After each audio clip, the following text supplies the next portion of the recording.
Father Gascoigne is the second boss within Bloodborne and serves as a massive roadblock for new players. His quick attacks, world-catching combos, and irritating pistol make for a monstrous skill check, but on his own, he is relatively simple for a boss fight. For me, on the other hand, every Gascoigne within the known multiverse will be serving as my personal roadblock, both physically and emotionally. This is the worst thing when he knocks me down, as he prevents me from any feelings of happiness or euphoria. Every enemy and boss, from the citizens of Yharnam ranging to the rejects of the Forbidden Forest, have been replaced with Phase 1 and 2 of Father Gascoigne. His feral fursona won't be present within this video. Only a few exceptions are made to this rule, mainly NPC hunters. I achieved this masochistic dream with the Bloodborne randomizer, and this mod led to its own series of problems that made me want to physically pull my hair out, but I'll get to that later. With the wonderful name of Daddy Issues and my origin being military veteran, I can finally wake to this decrepit nightmare. I opened up the first door and our first Gascoigne kindly greeted me. I proceeded to pimp slap him to assert dominance, and he gladly returned the favor with his axe. I attempted to teach this host some manners with my back hand, and it went swimmingly.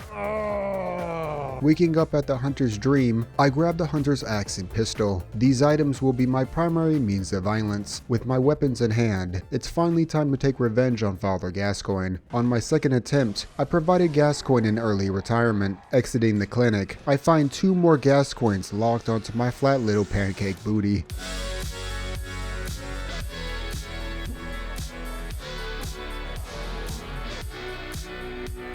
The sheer saving grace for this run are 2 things. Objects like gates or fog walls can block the Gascoignes from reaching me, but more importantly, Gascoignes can hit one another. This one realization is what made conquering this nightmare a possibility. Within the mod options, I selected the option for no team type when generating the world. This option allows the Gascoignes to hit one another. If I generated the world without this option, the Gascoignes would start a civil war and half of them would be friendly with me. While this is funny, this also included the ones in the boss fights. I can't hit or damage the friendly Gascoignes, which means every boss would softlock me. Selecting this option was mandatory and made this run achievable. His nose is that of a bloodhound, as he can smell me 15 miles away. Any nearby Gascoignes will instantly know my location and chase me into the depths of hell just for a chance to drain my blood. This has its positives and negatives. The main positive is that he will constantly get stuck on gates or fog walls, in which I can bait the old Gramps to bludgeon himself to death. The main negative is so much worse, as all of them will come from every corner store and tucked away gas station to find me and end my suffering. He is about the same size as the player, so getting him stuck on the normal doorway isn't an option. Once Gascoigne has gotten a whiff of my scent like the booty bandit he is, there's no stopping him. I thought I found a decent blood echo farm at the start of the level, but a close by cuck of a Gascoigne adjusted my attitude. Even respawning isn't a safe venture, as Gascoigne can camp most lanterns that aren't in a boss arena. Sometimes this doesn't even work.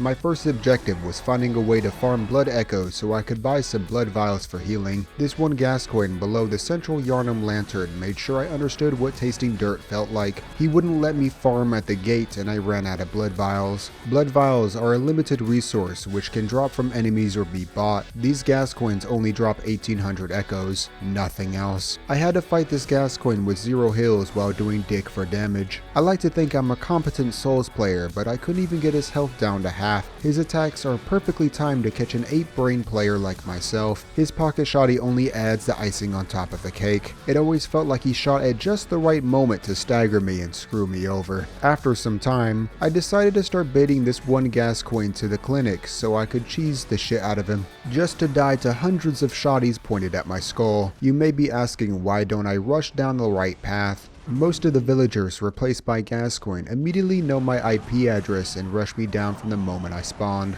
This is the worst thing when he knocks me down and I'm stuck in a corner. Oh. my god.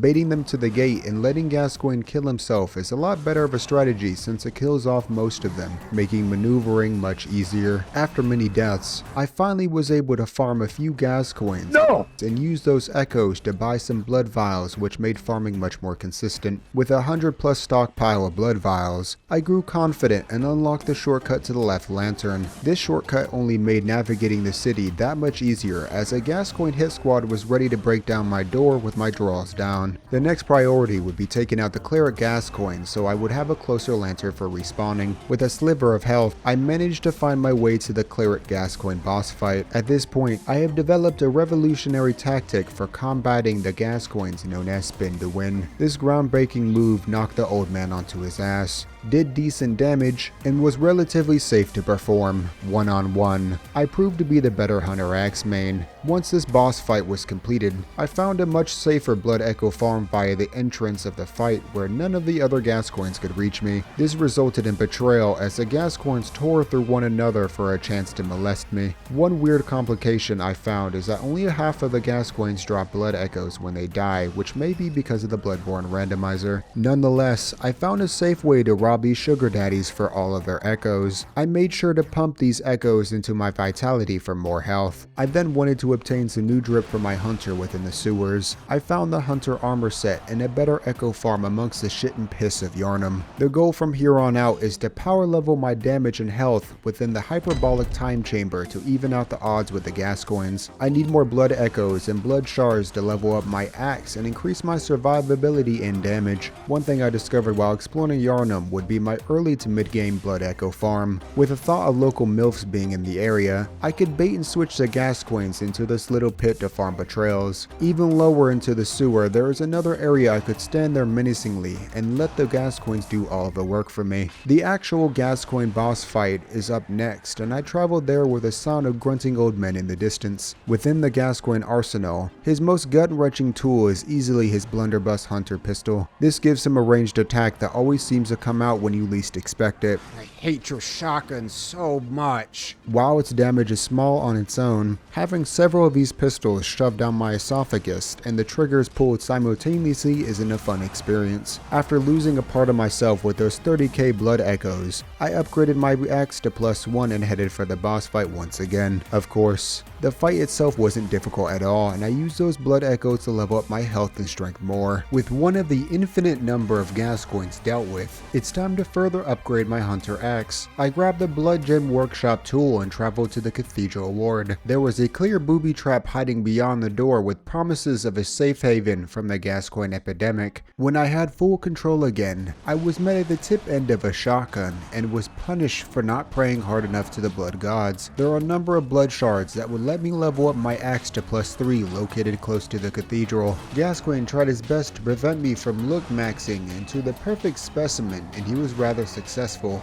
Sheer stubbornness and naive optimism are my only traits that push me forward within this challenge. I obtained the mighty +3 axe to increase my pitiful damage output and farmed enough echoes to buy the Hunter Chief emblem. Traveling back to the cathedral ward, one constant irritation poked its head around the corner, and that would be the game crashing. Turns out, when you turn every enemy into a boss within the Bloodborne randomizer, this will lead to game instability and constant crashing. This run was originally supposed to be all orphan of costs, but when the game can't even run for 2 minutes without crashing, it just isn't worth it. With Gascoigne, the game crashes about every 45 minutes to an hour, so it's a lot more manageable-ish. Anyways, the reason I bought their Hunter Chief emblem is to gain access to the rest of the cathedral ward and grab some twin blood shards for a +5 axe. Once there, I found a strategy for handling mobs of Gascoignes if I didn't have a fog door to hide behind, and it's quite simple. Training the Gascoignes like the little lapdogs they are is a safe and reliable way of clearing them out.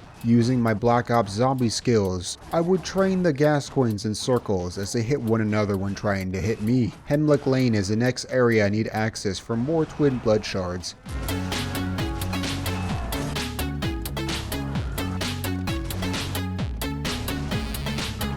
On the way there, the local boomers didn't want someone so hip and young on their turf. I used the kiting tactic to help lessen the senior citizen population so I could make my way to the lantern. This area, like the rest, is filled with Gascoignes ready to end my wretched life. There are many close and tight turns that make evading the elderly difficult, but not impossible. I was mainly focused on making my way to the Witches of Gascoigne boss fight, but most runs to the shortcut lever ended with my body torn in two. Ultimately, after many deaths, I managed to make my way to the lever and pulled on it with my 2 remaining brain cells. This lever unlocks a gate that leads straight to the boss arena. Once there, I attempted to leave the boss fight to spend all of my insight, but Gascoigne wanted to send me to hell himself. The reason I want 0 insight is to prevent the witches from spawning further Gascoignes into the arena. I used my stacks of insight to become the monster that has been torturing me this entire playthrough, Daddy Issues Coin, who is ready to prove himself the dominant Gascoigne. I also upgraded my Hunter Axe to +5. The second attempt at the witches fight went off without a hitch. Trying my best to fit in with these older gentlemen by copying their attire wasn't winning me any brownie points, but on the third attempt, I finally put the witches to the stake and grabbed the Ruin Workshop tool. This tool was another booby trap as the Gascoigne sprung into action, and his boys were ready to lay the biggest jumping and my cheeks were violated.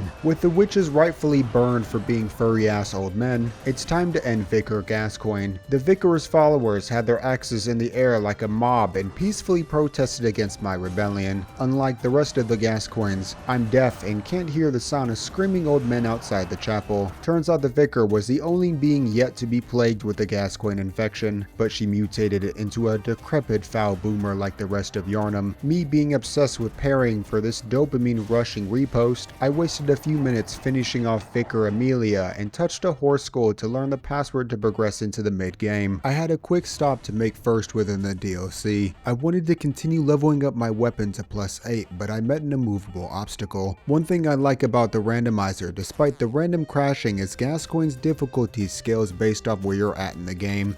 Gascoignes that litter the streets of Yarnum aren't as difficult as the ones in the endgame. One problem though, the DLC Gascoignes are scaled for the endgame in 2 to 3 shot me. What I need are blood chunks, which are a bit farther into the DLC. You want to know what also is farther into the DLC? A metric ton of Gascoignes beyond the hill. The peak of the hill has a tight, narrow path that has at least 20 Gascoignes running at me like the paparazzi. Maybe 1 in 10 attempts I could make it past the fleet of old men by running down the cliff first, but living was just an illusion and death was right around the corner. After 10 minutes of swear words and death slams, I just gave up and continued into the Forbidden Woods, easily the worst place in all of existence. By the starting lantern, I'm immediately surrounded by old man scrotums like a male gym locker room. The run through the forest is so absurdly long it would make Desert Bus look like a stroll through the beach. The sheer amount of enemies filling the forest combined with Gascoigne's obnoxious aggro range led me to mentally breaking. Gascoigne's stupid axe uppercut would catch me at the end of my roll, launching me into a graver tree. The object would block me from progressing, and Gascoigne's inner booty warrior would show its ugly face and gangbang me into oblivion. There would always be a dumbass Gascoigne in front of the others, spamming his stupid pistol, which would stagger me and lead me to an early grave. Within the village itself, I tried using the drop pit to help contain the Gascoigne infection, which had limited success. With enough brain power, I was able to progress to the shortcut elevator, but of course my short-term happiness was not only smushed, but devoured by the void. After a few more attempts, I managed to make my way to the shortcut elevator, but this helped shorten the run by a staggering 3 seconds. I leveled up my axe to +6 and continued this train wreck. This extremely long, unwinding path was so much worse, and I genuinely started crashing out.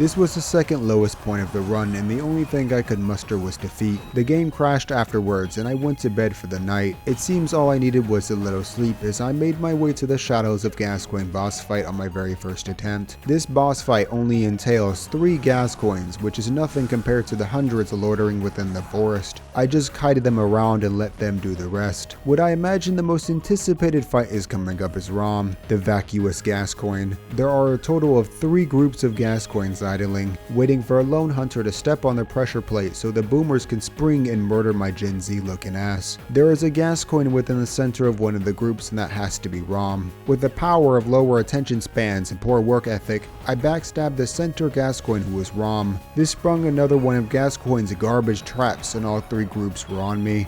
Okay, let's be honest. Multi-enemy boss fights are pretty easy when the Gascoignes kill one another and Rom. After leading the Gascoignes around in a circle for a few minutes, Rom was betrayed by his own fellow boomers.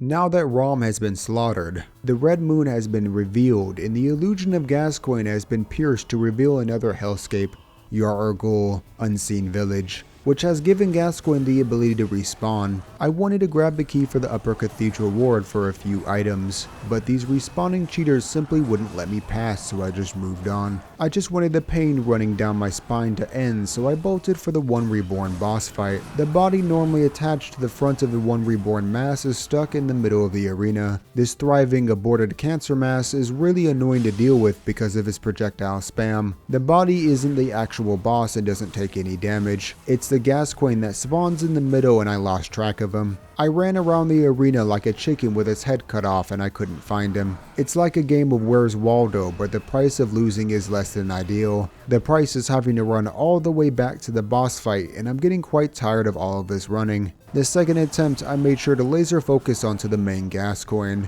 The fight was a battle of attrition, but luckily the body took no sides and damaged the Gascoigne multiple times. In the end, some of the other Gascoignes on the second floor killed the main one while I was kiting. I am now within the endgame of Bloodborne, but I need to make a few pit stops before entering the Nightmare Mensis. First up is Old Yarnum in order to kill the blood-starved Gascoigne. There was a hippie who wanted to protect the Gascoigne population since they weren't beast.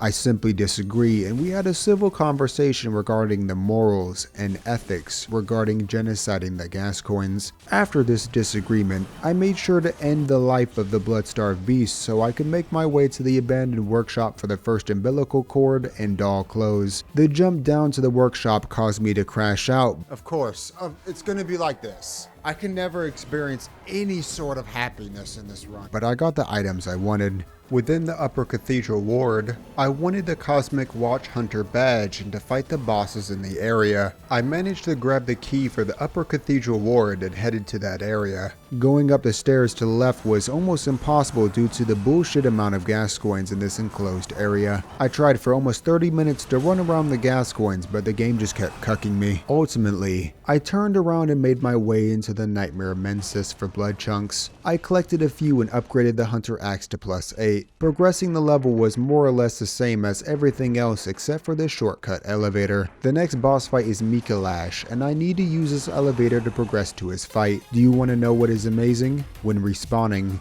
I have 3 Gascoignes immediately on my ass, and I have to entertain these freaks until the elevator arrives. I decided to start using a cheese strat to combat this bullshittery. Quitting and reloading will load the Gascoignes back to their original positions, giving me a chance to breathe for a second, because as soon as I reach the top, I have 99 more Gascoignes to greet me on the second floor. All of this to die before reaching the worst boss fight in all of Bloodborne. I had to do this monotonous elevator ride just to attempt the worst experience I had the pleasure of living. Mikalash, who on his own is extremely annoying with all of the cardio you have to do to catch him. Now add the fact that every enemy has been replaced with another boss with endgame scaled health and damage, the aggro range of an intercontinental missile, and the same speed as the player. I'm not done. Mikalash, the entire fight is just running around, trolling and moaning in my ear like some perverted lunatic. The only strategy that can save this run is kiting the Gascoignes until they kill one another. This in itself isn't very difficult, but the biggest problem is Gascoigne's shotgun. I would take on a ton of chip damage when baiting around the Gascoignes, having to spend my vials to replenish my diminishing health bar. In time, I would kill the final Gascoigne just to have to chase Mikolash around for over 5 minutes, pissing me off further. His phase 1 fight is definitely the easiest part of the fight, but once phase 2 began, even more Gascoignes would arrive to jump my ass. Chasing him down onto his next fight was impossible, with 20 other Gascoignes covering for him. I would try continuing to kite the next wave of Gascoignes, but I would run out of blood vials and die in the end. After hours of attempts, everything felt hopeless, and I ran into the issue that has persisted this entire run, the game crashing. After maybe 40 minutes of trying, the game would just crash, and this was even more defeating while midway into a run. The elevator ride, Mikolash's foolishness, and the Gascoignes mixed like gasoline in a match, and the resulting fire was my rage and collapse. I was seriously ready to throw this run into the trash, but I needed to take a step back and reassess the fight. Stubbornness won't get me through everything. I headed back to the Upper Cathedral Ward and made it past the stairs to obtain the orphanage key. I pulled the lever to unlock the shortcut and obliterated the celestial Gascoignes. There I got the Communion Ruin, which increases your blood vial count. I also murdered Abritus, daughter of Gascoigne, for more blood echoes and power leveled from level 46 to 74. I had a vitality of 50 and strength of 37 in the end. With the increase of health and blood vials, my survivability was quite absurd. Blood vials restore 40% of your health, so the more health you have the better. The attempt where I beat Mikolash took over 30 minutes of baiting and scamming the Gascoignes for their lives. There would always be Gascoignes close to the fog gate, and I could just let them kill themselves for my amusement. For the other waves of Gascoignes, I would bait as many as I could and let them duke it out. With the increase in health and healing, all of the chip damage they did wasn't as big of a problem. Eventually, there were 2 final Gascoignes that were a pain in the ass to deal with. Same thing, just kiting until I killed the last one with 4 blood vials left. I led Mikolash into the cheese room with poison knives at the ready. Yes, I'm cheesing Mikolash himself. He deserves the worst pain imaginable for this shitty ass boss fight, but of course, there was one final Gascoigne at full health who wanted the smoke. I attempted to throw hands with him, but he knocked me down to a single blood vial, and I haven't even started fighting Mikolash. I ended up just kiting the Gascoigne off the edge and slowly poisoned Mikolash until he was dead. I wasn't even happy that he was dead, just the fact it was all over. Now that the worst boss has joined Miyazaki within a poison swamp, we can finally end this nightmare once and for all.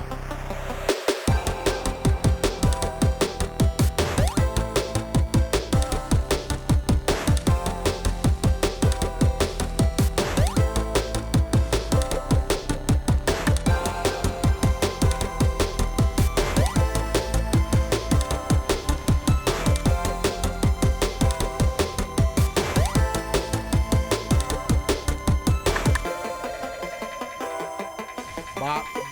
Bippity boop.